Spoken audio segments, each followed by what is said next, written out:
Bismillahirrahmanirrahim. Assalamualaikum warahmatullahi wabarakatuh. Selamat siang, salam sejahtera bagi kita semuanya. Shalom, Om Swastiastu, Namo Buddhaya, salam kebajikan. Yang saya hormati Wakil Presiden Republik Indonesia, Bapak Profesor Dr. Kyai Haji Ma'ruf Amin. Yang saya hormati Ibu Dr. Puan Maharani, Ketua DPR RI, beserta para pimpinan dan anggota Dewan Perwakilan Rakyat Republik Indonesia. Yang saya hormati Bapak Dr. Bambang Susatyo, Ketua MPR RI, beserta seluruh pimpinan dan anggota MPR RI yang saya hormati. Yang saya hormati Bapak Lanyala Mataliti, Ketua DPR RI, Ketua DPD RI, beserta para pimpinan dan anggota Dewan Perwakilan Daerah Republik Indonesia. Yang saya hormati pimpinan dan anggota lembaga-lembaga negara. Yang saya hormati Bapak Jenderal TNI Purnawirawan Prabowo Subianto, Presiden terpilih Republik Indonesia. Yang saya hormati para Menteri Kabinet Indonesia Maju, Jaksa Agung, Panglima TNI, Kapolri, dan Kepala Lembaga Pemerintahan, Bapak Ibu, Saudara-saudara sebangsa setanah air, para hadirin yang saya muliakan. Kita patut bersyukur sebagai bangsa yang tangguh, Indonesia mampu menghadapi tantangan yang sangat berat selama 10 tahun terakhir. Mulai dari pandemi COVID-19, gejolak politik global, perang dagang dan berbagai ancaman krisis, serta perubahan iklim yang menimbulkan banyak bencana. Alhamdulillah, walau diterpa banyak tantangan dan ketidakpastian, kondisi politik dan ekonomi kita tetap stabil, bahkan mampu tumbuh secara berkelanjutan. Pertumbuhan ekonomi Indonesia selalu terjaga di kisaran 5%, lebih tinggi dibandingkan rata-rata pertumbuhan global yang sebesar 3,4%. Penambahan tenaga kerja baru sebanyak 21,3 juta pada periode 2015 hingga 2024. Rasio utang kita juga menjadi salah satu yang paling rendah di antara kelompok negara-negara G20 dan ASEAN.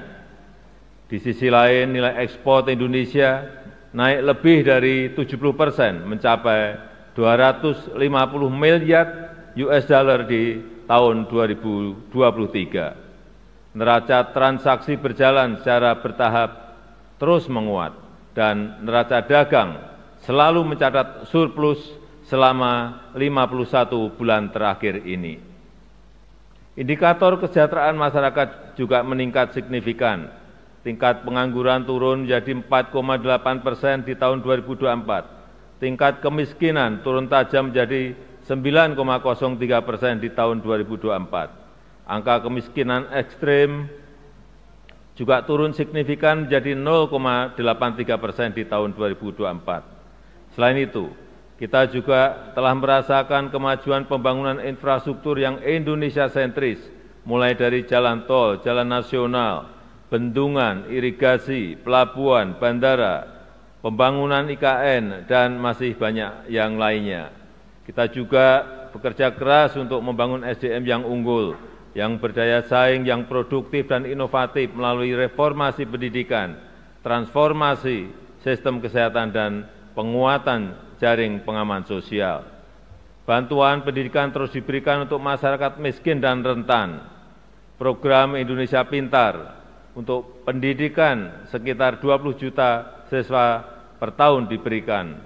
Program KIP kuliah dan bidik misi untuk pendidikan 1,5 juta mahasiswa, serta beasiswa LPDP untuk pendidikan sekitar 45.000 mahasiswa.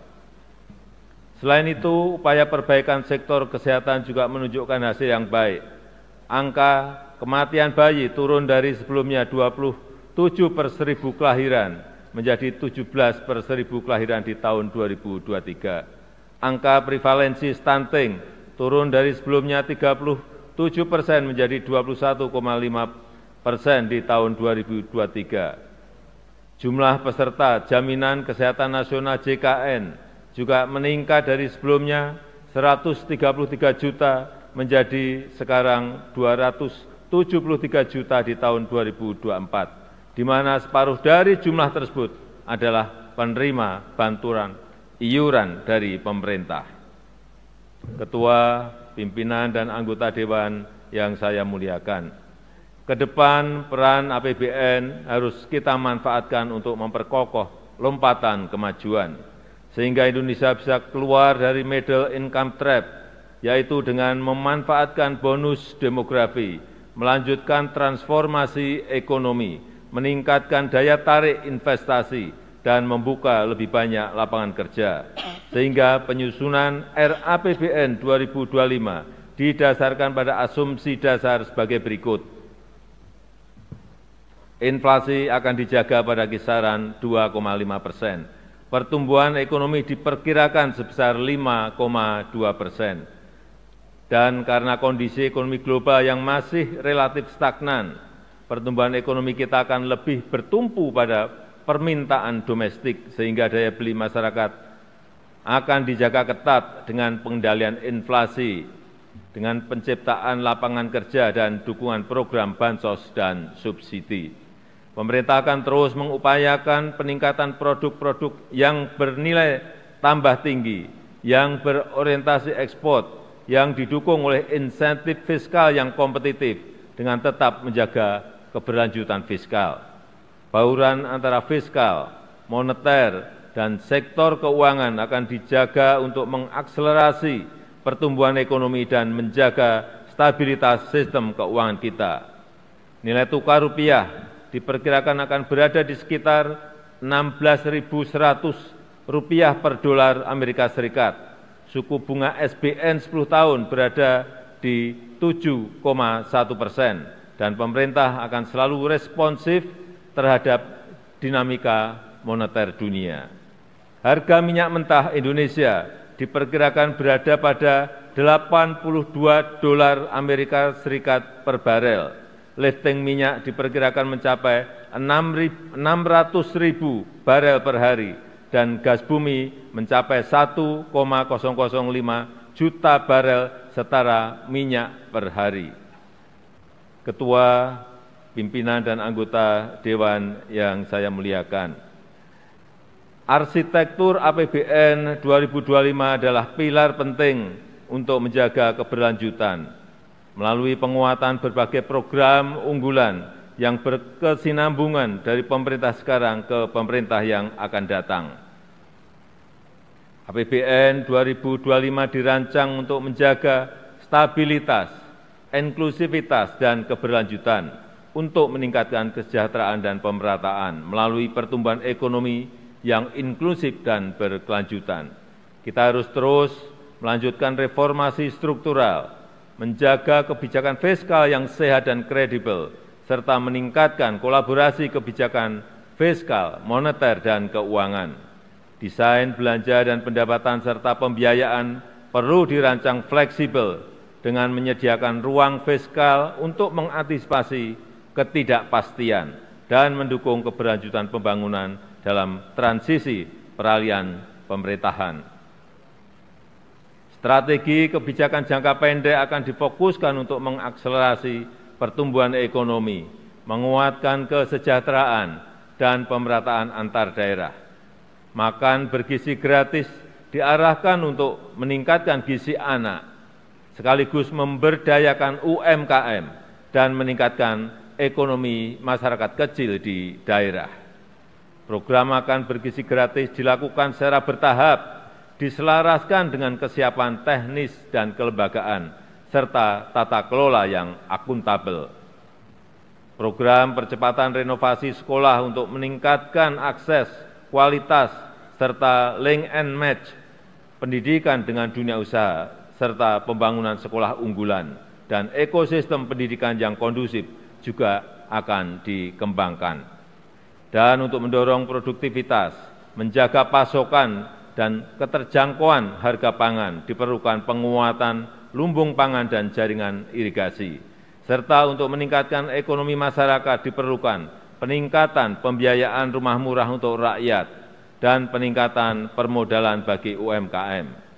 Sedangkan untuk strategi jangka menengah diarahkan untuk mengakselerasi transformasi ekonomi menuju pertumbuhan ekonomi yang inklusif dan berkelanjutan, yang dilakukan melalui: pertama, mewujudkan SDM unggul yang produktif, inovatif, dan berdaya saing melalui pendidikan bermutu, makan bergizi gratis, dan renovasi sekolah, serta kesehatan berkualitas dan perlindungan sosial. Yang kedua, penguatan hilirisasi dan transformasi hijau untuk meningkatkan aktivitas ekonomi bernilai tambah tinggi yang rendah emisi dan berorientasi ekspor. Yang ketiga, meningkatkan inklusivitas dan berkeadilan untuk mewujudkan kesejahteraan yang merata untuk seluruh lapisan masyarakat di seluruh wilayah tanah air Indonesia. Keempat, melanjutkan pembangunan infrastruktur sebagai pendukung transformasi ekonomi, khususnya pembangunan infrastruktur di bidang pendidikan, pangan, energi, dan konektivitas. Kelima, pemantapan implementasi reformasi birokrasi dan penyederhanaan regulasi. Keenam, peningkatan ekonomi kreatif dan kewirausahaan melalui pemberdayaan dan peningkatan akses permodalan bagi UMKM.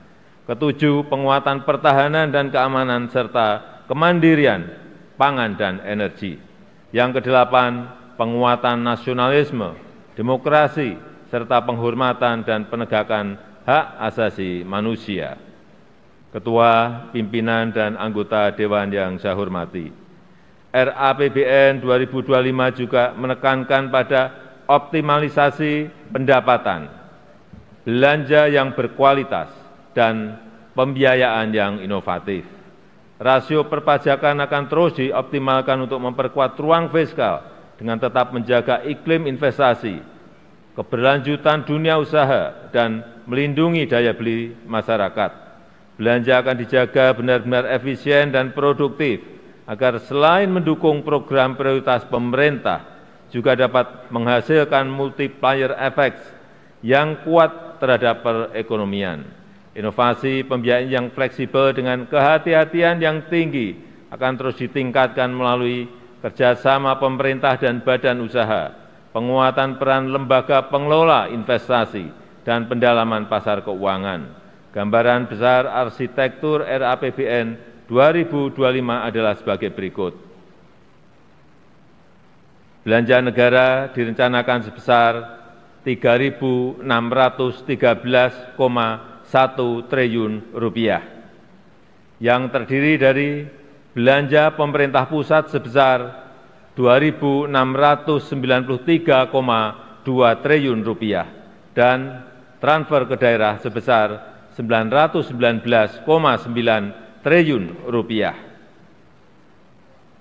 Anggaran pendidikan dialokasikan sebesar Rp722,6 triliun yang dialokasikan untuk peningkatan gizi anak sekolah, renovasi sekolah dan pengembangan sekolah unggulan, serta perluasan program beasiswa, pemajuan kebudayaan, penguatan perguruan tinggi kelas dunia, dan pengembangan riset.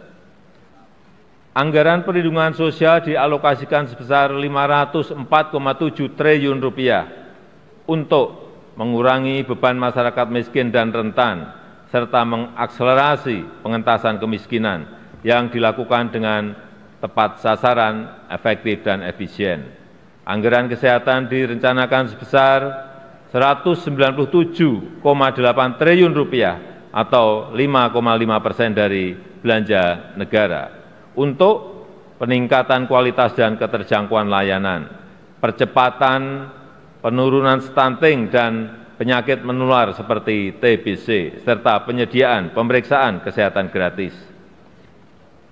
Anggaran ketahanan pangan direncanakan sebesar Rp124,4 triliun diarahkan untuk mendukung peningkatan produktivitas, menjaga keterjangkauan harga pangan, perbaikan rantai distribusi hasil pertanian, serta meningkatkan akses pembiayaan bagi petani. Pembangunan infrastruktur dianggarkan sebesar Rp400,3 triliun, terutama untuk infrastruktur pendidikan dan kesehatan, infrastruktur konektivitas, infrastruktur pangan dan energi, serta keberlanjutan pembangunan IKN. Anggaran transfer ke daerah direncanakan sebesar Rp919,9 triliun untuk meningkatkan sinergi kebijakan fiskal pusat dan daerah, untuk harmonisasi belanja pusat dan daerah, serta mengurangi kesenjangan antar daerah dan memperkokoh kerjasama antar daerah. Peningkatan pendapatan asli daerah harus tetap memperhatikan iklim investasi, kemudahan berusaha, kesejahteraan masyarakat, dan penguatan akses dan kualitas layanan publik.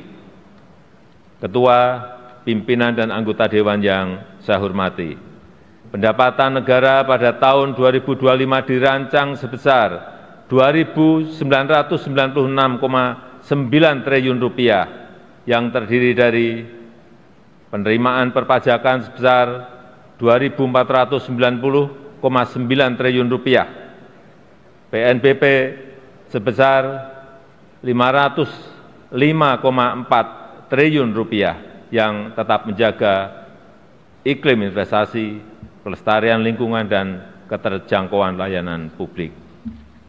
Reformasi perpajakan akan dilanjutkan melalui perluasan basis pajak, peningkatan kepatuhan wajib pajak, perbaikan tata kelola dan administrasi perpajakan, serta pemberian insentif perpajakan yang terarah dan terukur.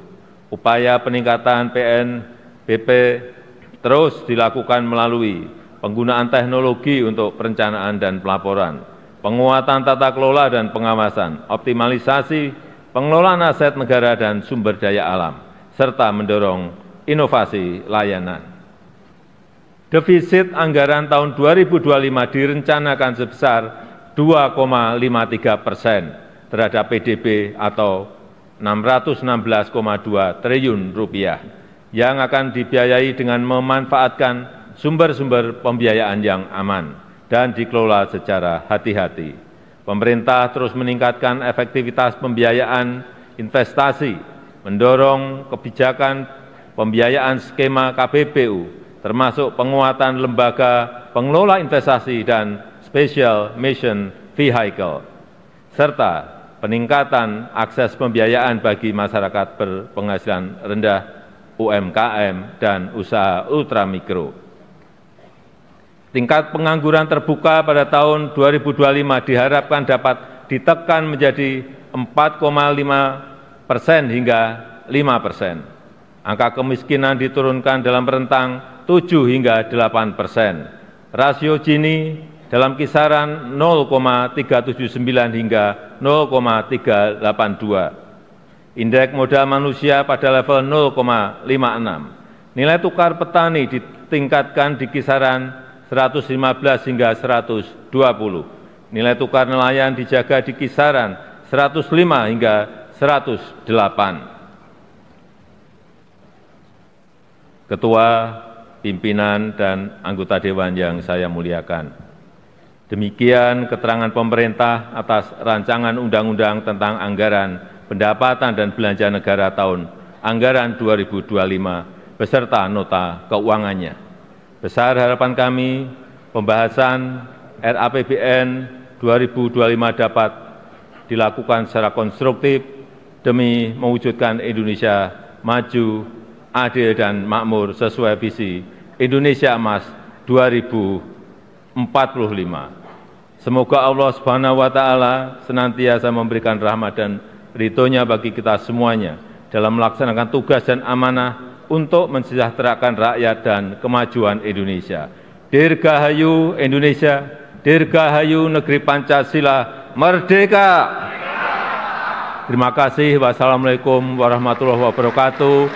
Om Santi Santi Santi Om. Namo Buddhaya.